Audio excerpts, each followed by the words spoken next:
Hey everyone, welcome to this lecture on type 2, also known as the helper. For all you type 2s out there, we love you. We're thankful for you. We see you. Please keep doing what you're doing in healthy ways. And we're going to talk more about what that is here in just a second. So type 2 is in that heart triad. Okay, so you can kind of see where it fits in the Enneagram. You have the 2 right there, the helper, if with a wing 1, all right, combining with the perfectionist, wing 3, the performer, in a healthy state, right? That integration when they're doing the things that really help them out. Then they pivot to the 4, the romantic. Okay, they feel secure there.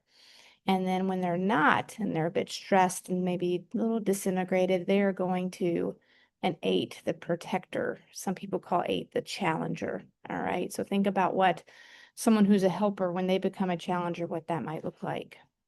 So we're existing here in that heart triad. Some basics on the 2. Basically, they just are afraid that no one's going to love them. No one's going to want them. They're not going to belong anywhere. And they feel like they have to do all the things to earn that love and affection, right? Their worth is tied to their acts of service and their care for others. They really, really, really just want to be loved. If you know a 2, make sure you tell them that you love them, all right, all the time. They need to hear it, they need to feel it, they need to see it all the time. Make sure they know they're cared for and that you see the work that they're doing. Enneagram 2 with a 1 wing, very much a servant. So think about that, right? A helper with the perfectionist. Oh my gosh. And so someone who's just rooted in wanting to be loved, plus with a need for perfection and leaving things better than they found them, they are probably going to have an extremely high servant's heart. Just give, give, give, and give, right? That's what's going to make them feel like they're being the best versions of themselves. Enneagram 2, the 3 wing, the host and hostess is someone who's always catering to others, performing a little bit, right? That 3 is an achiever, performer. So the hostess with the mostest, probably that saying would apply to a 2 with a 3 wing. Just someone who's always catering. Everything looks nice. Do you need another slice of cake, right? That sort of thing. And so someone who's tending to others um, through acts of service in a very hosting, grandeur sort of way. Key motivations, we talked about this a little bit.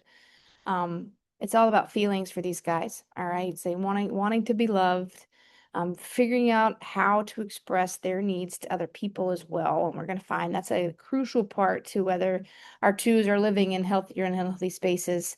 They really need to know they're appreciated. So if you're not in a position to tell a 2 you love them, write them a thank you note, send them a thank you text. That's going to go a really long way. And they are just looking for a response from people. They're looking for a response. They're looking for people to react to them.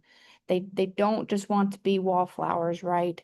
They want people to see the work that they're doing in the world. This isn't to say there's ego there, but if your actions and your behaviors are attached to your worth like they are for 2s, then you need some validation, right? From the outside world. So that's kind of a big overview from the 2. Obviously, your chapter in the book is going to go into a lot more detail. So their core weakness, all right, we know that every type has a weakness, and for the 2, it's their pride. Okay, their pride in these acts of service, this pride in this, I need to help this person. Otherwise, how is this person going to help themselves? And the pride gets to such an intense level that they begin to neglect themselves. They're not caring for themselves the same way that they're caring for others. This either can leave them, disgruntled because people aren't seeing how much that they're caring for them, or it could even leave them just like absolutely exhausted because as much as they're doing for others, they're not doing it for themselves. So the pride in their ability to help and how much they're aware of everybody's other's feelings in the room and their needs really gets in the way from them taking care of themselves and living in healthy ways. Healthy 2s. Okay. So all these positive things that we love about 2s, right? How much they're caring for others and doing for others, and they're hosting and they're the servant, right? That plus they're doing it for themselves, right? They have high levels of self-care. They recognize their needs. They're able to communicate their needs to others without fear that others are going to then love them less, right? Or others are it's going to threaten and ruin the relationship. They are able to give to others the same way they give to themselves and vice versa. They're able to set those boundaries, really big deal. They're able to say no, right? They're able to admit that, yes, my tank is empty. I don't want to do that. I don't have space in my schedule to do that. Whatever it is, they're able to do it without fear of it tarnishing their relationship or their level of worthiness in the world. Average twos, okay, as you're kind of going to see when we get to the unhealthy, is, these are kind of just your lukewarm, right? They're sharing their needs. If they're afraid that if they share their needs too much or too often, right, if their needs become too big, that might jeopardize their relationship. Average twos are, again, just helping and caring and can sense, like, walk into a room and sense other people's needs. But you might not notice an average two as much as you would notice an healthy or an unhealthy one, right? They could become a little bit of that wallflower. They are the ones who are really expecting a return on their investment, a return on the work that they're doing for you. They maybe not just want you to recognize what they're doing, but they want you to return the favor as well. They're very much drawn to maybe people in higher positions who are authority figures, right? Because they feel that these are people who can do something for them in return as well. Unhealthy twos, this is where we get to, like, just straight up people pleasing. Our needs are out the window, almost to the point of, like, we become possessive. Think about, like, a boss employee kind of dynamic, right? You have that power dynamic at play, when someone who is just yes and yes and yes and yes all the time and taking, but then someone else comes along and tries to do something for the boss, that's not going to go really well for that type two in an unhealthy space. They become very possessive of the people that they're doing the things for. Like, why would you need someone else to do it? I'm doing all of this for you, right? Because again, they're not doing anything. They can't even see themselves anymore.